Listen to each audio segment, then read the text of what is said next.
Upgrade your laundry routine with a durable and reliable Maytag laundry pair at Lowe's. Like the new Maytag washer and dryer with performance-enhanced stain-fighting power, designed to cut through serious dirt and grime. And what's great is this laundry pair is in stock and ready for delivery when you need it the most. Don't miss out. Shop Maytag in-store or online today at Lowe's.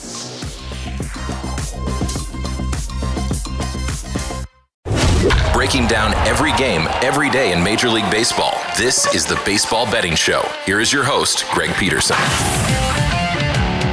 A warm and friendly hello. Welcome to lovely Las Vegas for the Baseball Betting Show with myself, Greg Peterson, now part of the VSiN Family Podcast. We've got an excellent podcast for you as we're going to have a two-part podcast. Typically, what I've been doing here in the World Series is having on a guest that joins me after the previous game to preview the next one, what have you. Well, I need to have this up by midnight Pacific, 3 o'clock a.m. Eastern, and I'm currently recording in the wee hours of the morning on the East Coast, just before I need to have this up on the West Coast, and we currently don't have a final. So I was supposed to have Ben Wilson, who does amazing work here at VSiN. He does an incredible job with all of his play-by-play work, joining me after the game. Unfortunately, that just did not happen, so you're getting a two-part podcast. We're going to recap what we all saw in game number 3 as it's going on as I record this, and then I'm going to give you guys my initial picks and analysis for game number 4 of the World Series as we touch them all. I have to have this up by midnight Pacific time, and as of right now, we don't have a final. I'm recording this right around 11:15 p.m. Pacific time. This was as close as I could cut it to make sure that this was uploaded in time for midnight. So, yeah, this is very interesting to say the least. And if you do have a question, comment, segment idea, what have you for this podcast, you have one of two ways to be able to fire those in. First one is my Twitter/X timeline at @GUnit_81. Keep in mind, RCM, maybe does not matter. So as per usual, please send these into the timeline.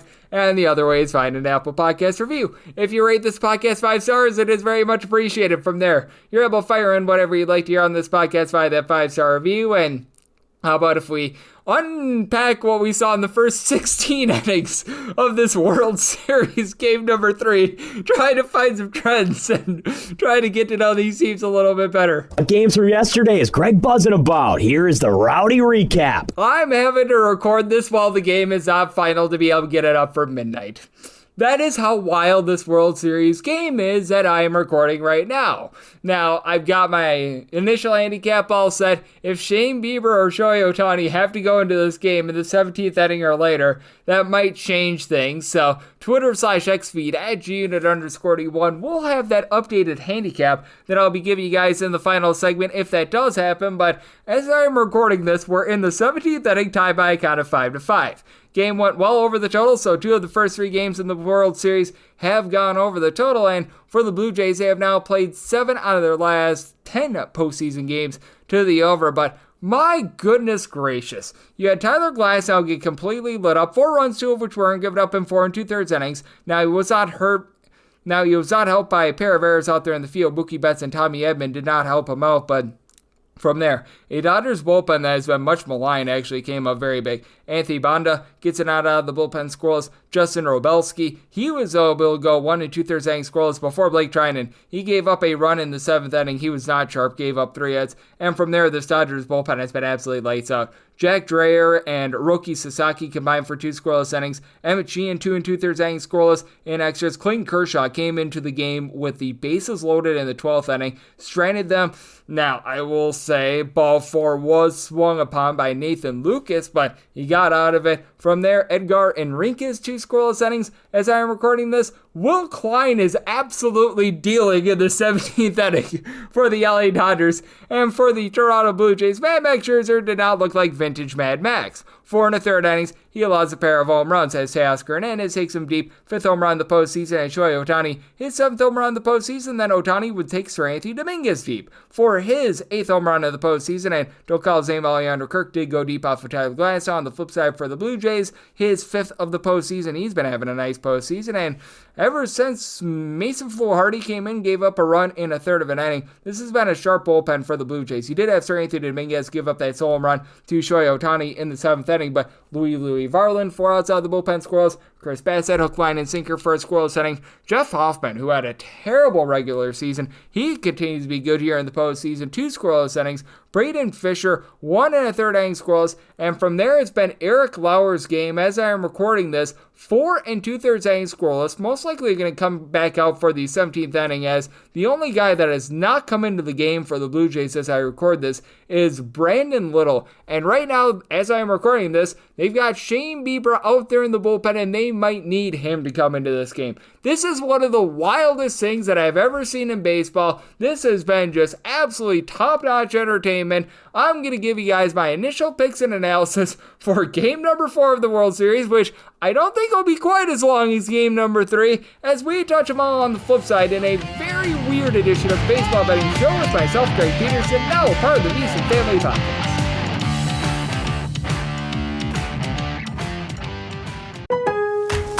I'm Scott Hansen, host of NFL Red Zone. Lowe's knows Sundays are for football. That's why we're here to help you get your next DIY project done, even when the clock isn't on your side. Whether that's a new Filtrete filter or Bosch and Cobalt power tools, Lowe's has everything you need to feel like the MVP of DIY. So get it done and earn your Sunday. Shop now, in-store and online. Lowe's, official partner of the NFL. Breaking down every game, every day in Major League Baseball. This is the Baseball Betting Show. Here is your host, Greg Peterson.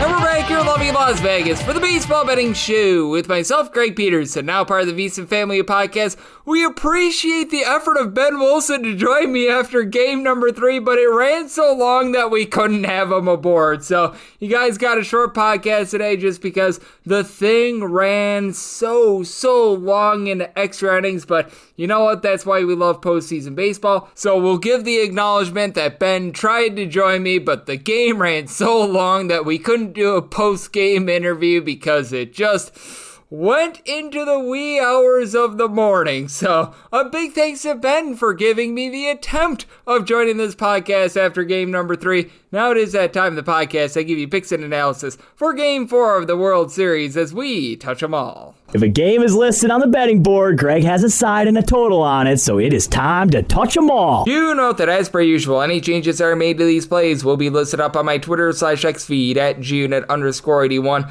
Now I'm doing this just as openers are starting to come onto the board. It's very murky as to what we're getting in terms of numbers because just the way that things work in the MLB playoffs, you don't get openers until the previous game of the series wrapped up, so we're doing this just after game number 3. A lot of books have yet to even post an opener as I am recording this, but I'll give you guys my handicap and we'll have some fun, as I have to think that we're going to get at the very minimum an 8 total with regards to this opener. Dodgers are going to be sizable favorites once again, with it being Shohei Ohtani going on the bump against Shane Bieber of the Toronto Blue Jays, 927, 928 on the card. And with regards to my handicap, any sort of plus money on the Dodgers run line, I'm going to be willing to lay a run half. I set my run line at a -102. Right now, I'm seeing plus money on that run line of Los Angeles. Shohei Ohtani, the last time he was on the mound, 6 scoreless innings with 10 strikeouts and 3 home runs in the same game against the Milwaukee Brewers. Do I think that he's going to be doing quite that? No, but at the same time, he has been very good on the mound, both in the regular season and the postseason.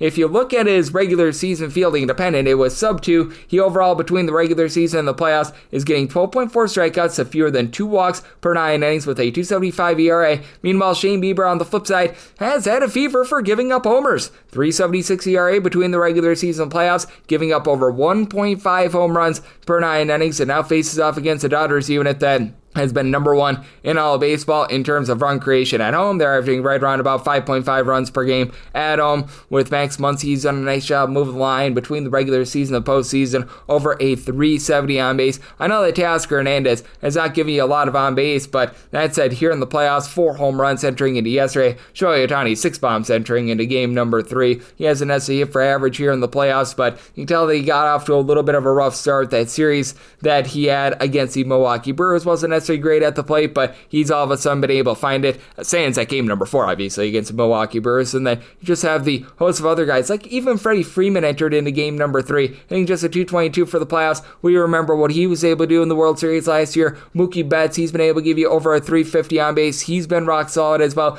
Kike Hernandez has found it. And then on the flip side for the Toronto Blue Jays, they're averaging right around about 5.6 runs per game since the All-Star break. That is number 1 in all of baseball. Vlad Guerrero Jr. just 23 home runs during the regular season, but enters into game number 3 with 6 home runs. He has been rock solid. You've had Addison Barger come up very big. That grand slam in game number 1, that was rock solid. And even a guy like an Ernie Clement hitting above a 400 has been nice. For the Blue Jays, they pretty much have all but 2 guys in their starting lineup hitting above a 250 or greater. That includes Bo Bichette, who's had a little bit of a small sample size, but for the Blue Jays, I do think that they're going to be neutralized by Ohtani, because with the Dodgers, they're allowing their starters to go very, very deep in a game. So that means that you don't have to deal with the bullpen, and that is a very good thing, because both bullpens, they had to expend every single arm that they had into it on Monday. Now, I will say, there were some guys that didn't necessarily throw a ton of pitches. You had the day off on Sunday, so it's not like every single one of these guys is going to be unavailable. Like, for the Blue Jays, Chris Bassett only threw 8 pitches. You have to think that he's going to be a guy that's going to be good to go for them, but, I mean, Eric Lauer, obviously, they had to burn him up. A guy like a Mason Flaherty for the Toronto Blue Jays, who's posting up an ERA above a 6 for the postseason, was above a 4 during the regular season. He'll be all good to go, but straight through. Dominguez had to throw 27 pitches. They're going to be asking a lot out of him.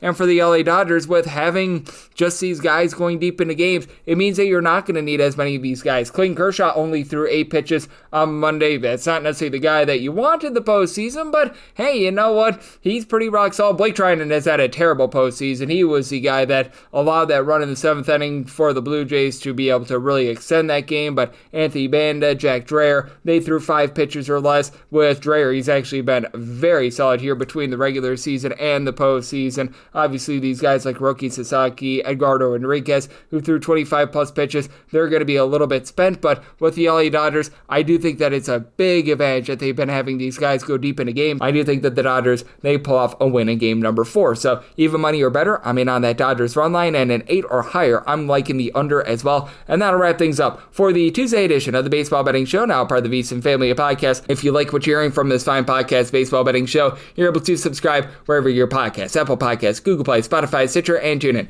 If you have a question, comment, segment idea, whatever you for this podcast, you have one of 2 ways to be able to fire those in. First one is my Twitter/X timeline at @GUDit_81. Keep in mind the letters CM, they mean does not matter, so as per usual, please do send these into the timeline. And the other way is find an Apple Podcast review. If you rate this podcast 5 stars, it is very much appreciated. From there, you're able to fire in whatever you'd like to hear on this podcast via that 5-star review, and I'm with you guys every single day throughout the postseason. Unfortunately, unlike the college basketball podcast, won't be continuing this on during the off season. We're just going to go through the regular season, because in college basketball, much easier to be able to keep it going in the off season when you've got 365 teams rather than 30 teams. But until then, we're going to get you guys these picks and analysis and breakdowns every single day, and I'll be back with you once again tomorrow. Thank you.